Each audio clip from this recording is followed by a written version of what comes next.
White Fragility is a book that an awful lot of people have been talking about and reading lately, and not even that, but organizations are buying bulk copies of this book and giving it out to their staffs and strongly encouraging their staffs to read the book and have book clubs and discussion groups analyzing their own White Fragility. And I do think that it comes from a good place. When people are engaging with material like this, it starts from a good place of wanting to be better human beings, wanting to create a more fair and just society, all that good stuff. But I hate to break this to you, this book is not going to get you there. In fact, this book is one of the most toxic books I have ever read in my life. And we're going to talk about that in this video. I'm going to give you not 5, not 10, not 15, but 20 reasons. 20 reasons why White Fragility is an insane, crazy book doing nothing more than pointing out the actual text of the book itself. That's right. I'm going to show you actual pictures of the pages in the book, so there is no mistake that this comes directly from the author. This is not about my interpretation. This is not about any other outside resources. This is about what the author has written in this book. Because I strongly believe that most people who are recommending this book have not actually read this book. Now, for those of you who are new to my channel and don't know anything about my background or me, I'm an organizational psychologist. I have an MBA. I have a PhD in psychology. I have my own practice. I work with individuals and organizations all over the world to help create better, more positive work experiences, build highly resilient teams, all that good stuff.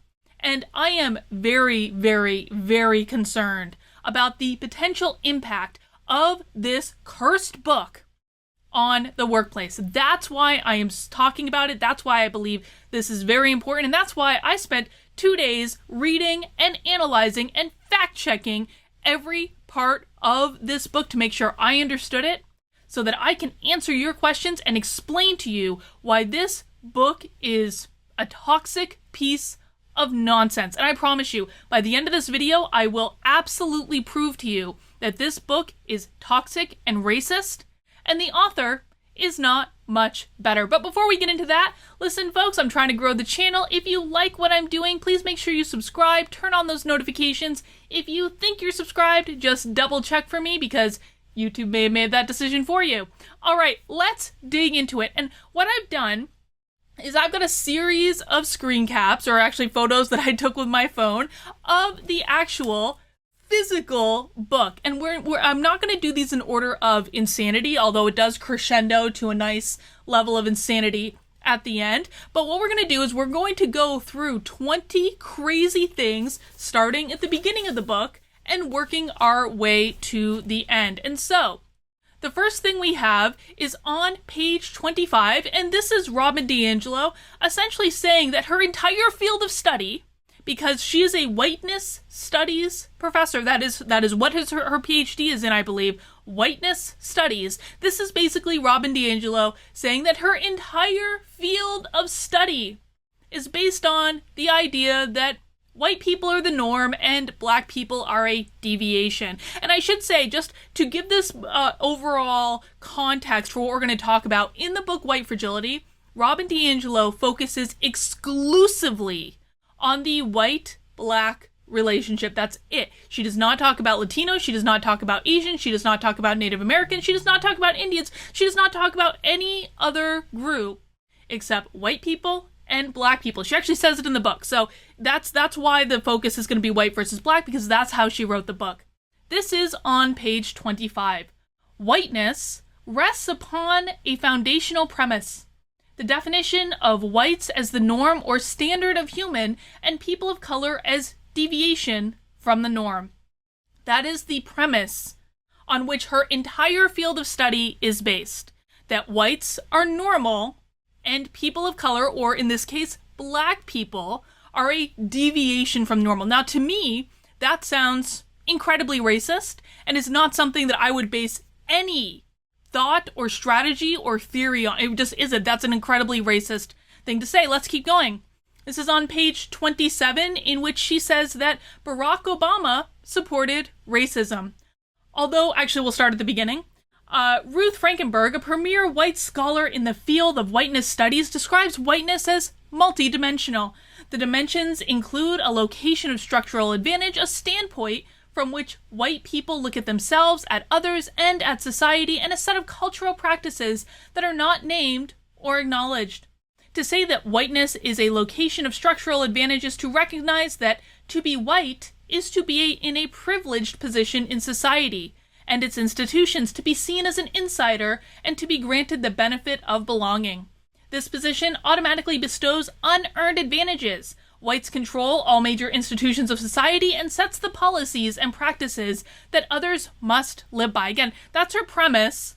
She has not provided, well, she did provide one footnote, but she didn't actually provide any footnotes for that main premise that she has. Okay, so we're going to talk about the footnotes later, the endnotes rather, but she's not providing any evidence to back that up. And let's just note that. But let's get into the real crux of this one.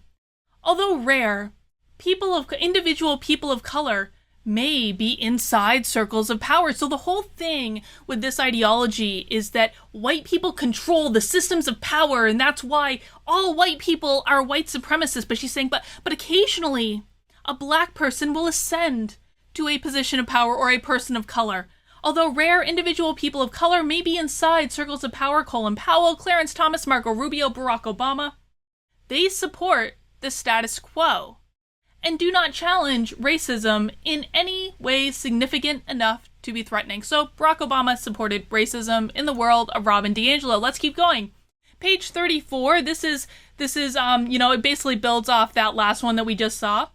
At the most general level, the racial frame views whites as superior in culture and achievement, and views people of color as generally of less social, economic, and political consequences. People of color are seen as inferior to whites in the making and keeping of the nation. So this plays off of that one we saw in the first one, which is basically saying her entire field of study is based on this idea that whites are perceived as superior and people of color or black people are not. She's just basically hitting home the point there on page 34. Let's keep going. This is page 41, in which she says that Martin Luther King's I Have a Dream speech is being co-opted for racism. One line of King's speech in particular, that one day he might be judged by the content of his character and not the color of his skin, was seized upon by the white public because those words seem to provide a simple and immediate solution to racial tensions.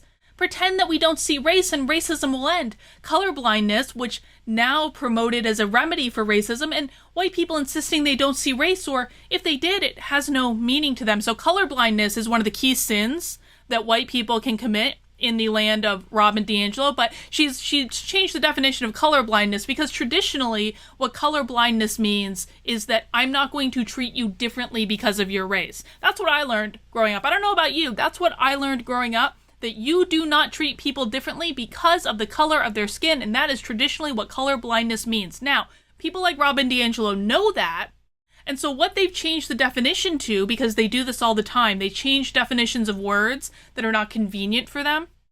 They've changed the definition to try to gaslight you into believing that colorblindness means that if a black person is standing in front of you, you don't see that they're black. Well, of course you see that they're black. Of course you do. You can't not see that they're black, but it does not mean that you're going to treat them any differently. Let's keep going. This is on page 44, in which Robin DiAngelo assumes that because someone is in a poor neighborhood, it means it must be a black neighborhood.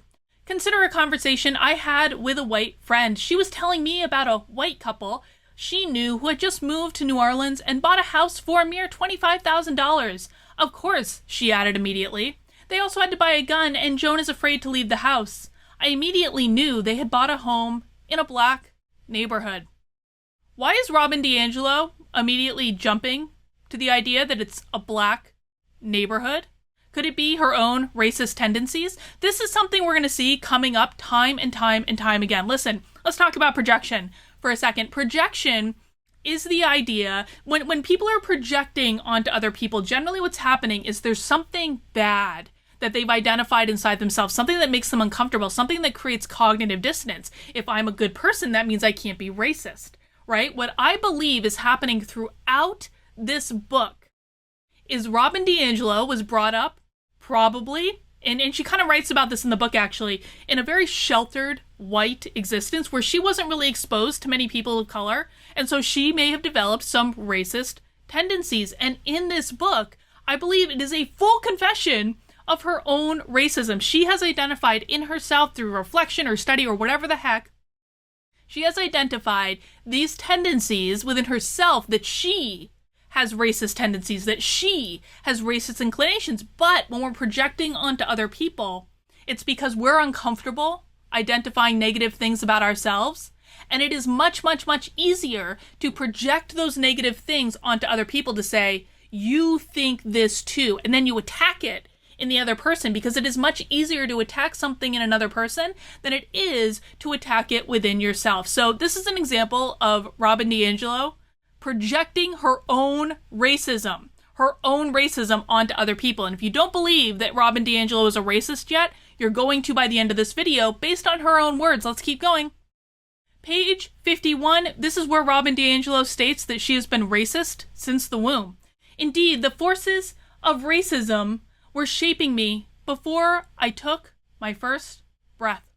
She admits it right there. I've been racist since before I even took my first breath. Let's keep going. Page 53, this is where Robin DiAngelo admits that she's nervous around Black people. For example, I was invited to the retirement party of a white friend. The party was a potluck picnic held in a public park. As I walked down the slope towards the picnic shelters, I noticed two parties going on side by side. One gathered primarily composed of white people, and the other appeared to be all Black people. I experienced a sense of disequilibrium as I approached, and I had to choose which party was my friend's. I felt a mild sense of anxiety as I considered that I might have to enter the all-Black group. Then mild relief as I realized that my friend was in the other group. This relief was amplified as I thought I might have mistakenly walked over to the Black party. She's admitting that she was uncomfortable around the idea of going to a potluck with Black people. Let's keep going.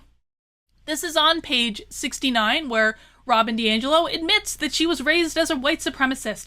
My psychosocial development was inculcated in a white supremacist culture in which I am in the superior group. Have you ever heard anything more racist in your life? Oh, wait for it, because we're going to get more racist later in the book. Telling me to treat everyone the same is not enough to override this socialization, nor is it humanly possible. I was raised in a society that taught me that there was no loss in the absence of people of color, and that their absence was a good and desirable thing to be sought and maintained, while simultaneously denying that fact.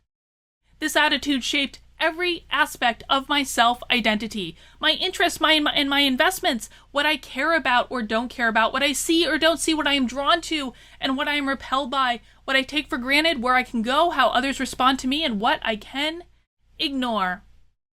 She's admitting that she was raised this way. She was raised this way. She was raised this way. Let's keep going.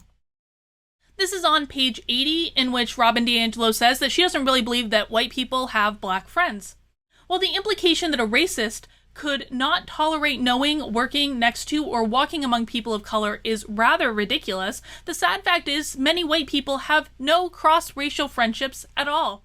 Perhaps this is why we rely on such flimsy evidence to certify ourselves as racism-free. But even those that have cross-racial friendships and use those as evidence of their lack of racism still invoke the binary of racist good and racist bad, not racist good. So she's saying that she doesn't believe that Black or white people have Black friends, and later in the book she actually says that she doesn't believe that Black people are capable of authentic friendships with white people. I'm not making this stuff up, man. This woman is a racist. This was why we should not be listening to her. This is on page 90, where Robin DiAngelo throughout the book makes a lot of assertions about the white mind. She speaks about white people as this mysterious collective that all see the same thing. Again, because she's projecting her own baggage onto every other white person out there, okay? She says, however, I believe that in the white mind, Black people are the ultimate racial other. and we must grapple with this relationship, for it is a foundational aspect of the racial socialization underlying white fragility. Now, of course, you're going to notice here, there's no endnote to this.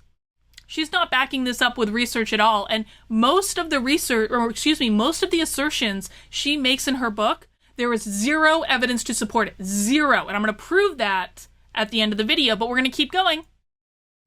This is on page 95. This is, again, Robin DiAngelo blatantly projecting her own baggage onto us. To put it bluntly, I believe that the white collective, which she provides no evidence to prove, that the white collective fundamentally hates blackness for what it reminds us of, that we are capable and guilty of perpetuating immeasurable harm and that our gains come through the subjugation of others. We have a particular hatred for uppity blacks, those who dare to step out of their place and look us in the eye as equal. That's Robin DiAngelo is telling us that all these things are true about her.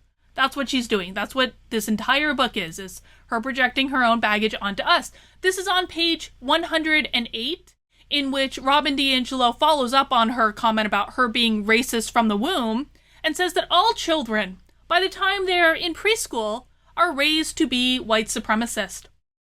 Remarkably, a sense of white superiority and knowledge of racial power codes appear to develop as early as preschool. And then we go on to this quote, as in other Western nations, white children are born in the United States inherit the moral predicament of living in a white supremacist society. So if you're white and you have kids, congratulations, you're already raising, no matter how old, little white supremacists. Let's keep going. This is on page 127, and I thought this was particularly interesting because it's in this quote that Robin DiAngelo goes full on Orwell Animal Farm. So you remember if you read Animal Farm back in high school or college, I'll tell you what, right now is a great time to reread Animal Farm if you haven't read it in a while. But if it's been a while, Animal Farm, one of the premises of it is that it starts off as this farm that is taken over by the animals, and all animals are going to be equal. That is where it starts out, is all animals are equal. And then it evolves into some animals being more equal than others, because the pigs put themselves as the leaders of the animals, and they got to go in the house, and they had special privileges in the house, all this stuff. So Robin DiAngelo is going full on here. Some human beings are more equal than others. Let's read. Given that the goal of anti-racist work is to identify and challenge racism and the misinformation that supports it, all perspectives are not equally valid. Some are rooted in racist ideology and need to be uncovered and challenged. She's literally saying, all people are equal, but some people are more equal than others. All perspectives are equal, but some perspectives are more equal than others. And can we guess, based on what we already know about her, which perspectives are going to be equal? Let's keep going. This is on page 132, and this is just stupid. This, as a psychologist, I actually took particular offense to this one. Many of us see emotions as naturally occurring, but emotions are political. And we're not going to go into the reason she claims they're political, because that is stupid. That's actually stupidity. Listen, the way our brain is developed, and I'll just give you the real short answer to this. The way our brain has developed is our number one decision maker is our survival mechanism. Things related to food, survival, sex, we will make decisions based on that primarily. If food, survival, or sex is not a factor, the next thing that we are going to make decisions on are our emotions. Do we feel good? Do we feel bad? Do we think the thing that we're deciding on is going to make us feel good, or it is going to make us feel bad? Emotions are central. Emotions are our primary decision maker. To say that emotions are not natural, but are political, that is the most absurd thing I've ever heard in my life. Let's keep going. This is on page 134, in which Robin DiAngelo compares white women crying around black people to EMTs arriving at the scene of a car accident and leaving someone to bleed out in the street. I'm not joking. Let's read. Whether intended or not, when a white woman cries over some aspect of racism, all the attention immediately goes to her, demanding time, energy, and attention from everyone in the room when they should be focused on ameliorating racism. And then we're just going to skip down to the quote at the end there. Imagine first responders at the scene of an accident rushing to comfort the person whose car struck a pedestrian while the pedestrian lies bleeding in the street. Literally comparing white women crying to letting someone die in the middle of a street. Let's keep going. This is on page 137, and this is kind of a continuation of what we saw then. Basically, she's saying that if men come to help women when they're upset about something, then it's just a symbol of them being part of the patriarchy. And so first she takes on white men. Her notion about white men is that, they've been forced into seeing white women as human beings, but not black women. Let's read. When forced to do so, white men can acknowledge white women's humanity. White women were their sisters, wives, and daughters, and of course through those relationships, white women's increased access to resources benefited white men. This humanity has yet to be granted to women of color. Never mind that, just spoiler alert, guys, there are white men that are married to women of color, and apparently still do not recognize them as humans. But also interesting in this section is the part about black men, because she's saying that if black men come to, they're nice and kind and empathetic towards white women, it's just because of the patriarchy. Men of color may also come to the aid of white women in these exchanges and may also be driven by their conditioning under sexism and patriarchy. Let's keep going. This is page 146, in which Robin DiAngelo, I told you earlier that she said that black people didn't have authentic friendships with white people. And this is one of her most stunning confessions of racism in the entire book.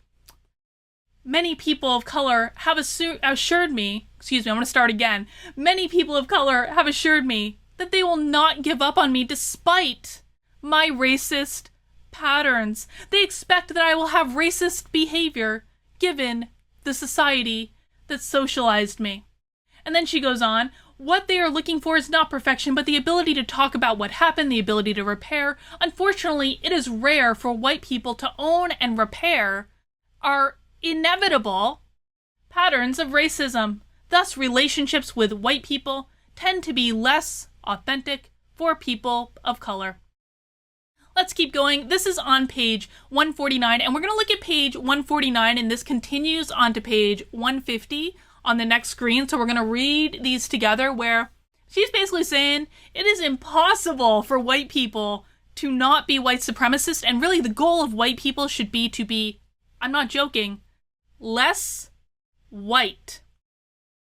There are many approaches. This is under the heading, A Positive White Identity. There are many approaches to anti-racist work. One of them is to try to develop a positive white identity. Those who promote this approach often suggest we develop this positive identity by reclaiming the cultural heritage that was lost during assimilation into whiteness from European ethnics. However, a positive white identity is an impossible goal. White identity is inherently racist. White people do not exist outside the system of white supremacy. That does not mean that we should stop identifying as white and start claiming to be Italian or Irish. To do so would be to deny the reality of racism in the here and now, and this denial would simply be colorblind racism. Rather, I strive to be less white. To be less white is to be less racially oppressive. This requires me to be more racially aware, to be better educated about racism, and to continually challenge racial certitude and arrogance. To be less white is to be open to, interested in, and compassionate towards the racial realities of people of color. To be less white. Isn't that interesting? And the last thing I want to point out is the evidence, because White Fragility does not have a lot of evidence. It does not have data. It does not have other peer-reviewed studies. It has nothing to support it, but there are notes. There are endnotes, and I actually want to just take a look at how many sources Robin DiAngelo has cited for each chapter of her book. We're not going to do a deep dive into this. I just want to point something out. Bear with me. So you can see chapter 1, she's got 2 sources. Chapter 2, she's got a whole bunch of sources. She's got 8 sources on this page. We get up to 26 sources for chapter 2 on this page. We get all the way up to 31 sources, 31 sources for Chapter 2, okay? Chapter 3 also has a bunch of sources. We got 5 sources on this page. We've got 14 sources total for Chapter 3. Chapter 4 has 3 sources on this page, and then we've got 22. I believe this is actually all of Chapter 4 is 22 sources for Chapter 4. Okay, I want you to just keep that in mind. So for the first 4 chapters of the book, we got a whole ton of sources. Whole ton of sources for each chapter. I mean, she honestly, this is actually a light amount of sources for this type of work. She probably should have a lot more, but you're going to see why I'm saying that's a whole ton of sources in a second. Chapter 5, 5 sources. Chapter 6, she's got 4 sources on this page, and she gets up to 11 sources in Chapter 6. Chapter 7, 5 sources again. Chapter 8, she's got 4 sources on this page, and 4 more sources on this page. So she's got 8 sources total for Chapter 8. And then you see, we jump right to Chapter 11. That means she has 0 sources for Chapter 10, 0 sources for, 0 sources for Chapter 9, and 0 sources for Chapter 10. Chapter 9 is called White Fragility in Action. It's just stories of her doing her white fragility training. There is no actual empirical evidence to back up how white fragility manifests itself. It's all based on how Robin DiAngelo perceives things and how Robin DiAngelo has projected her own racism out to the world. 0 sources in Chapter 9. Chapter 10 is called White Fragility and Rules of Engagement. 0 sources. So how do you handle white fragility? What do you do? This means that Robin DiAngelo, as of the writing of this book, had done zero research into the effectiveness of her methods in handling white fragility. This is a theory that she created, and she has done 0 research and has 0 empirical evidence about the effectiveness of it. And then we see in Chapter 11, there are 2 sources. In Chapter 12, there's 1. What probably happened, I'm just going to tell you, spoiler alert. So what probably happened in this is Robin DiAngelo wrote some academic paper or did doctoral work that made up the first part of the book, the first 4 chapters, because those are the sourced chapters. For the second half of the book, which is all about how white fragility manifests in society and all the things that all of us poor, white supremacist, white people need to know about our own white fragility, are very sparse on the sources because she doesn't have it. She does not have it. And she didn't bother to do the research. The research was done for the first part of the book, and even those, if I really wanted to pick apart those sources, I promise you I could. I just don't want to spend, 3 hours on a dang video doing it, but I absolutely could. You get to the second half of the book, there ain't no evidence to back it up. It's all made up. It's all coming from her. And that's why organizations, please, for the love of God, stop giving this to your teams to read. I promise you, organizations that implement white fragility in their organization, they are setting themselves up for a world of hurt. This is going to destroy team relationships. It's going to destroy collaboration. It is going to create a myriad of interpersonal problems. It is going to be incredibly costly to fix. And there is 0 evidence that the diversity training, the white fragility training that Robin DiAngelo does, and that so many other professionals right now are charging tens of thousands, hundreds of thousands.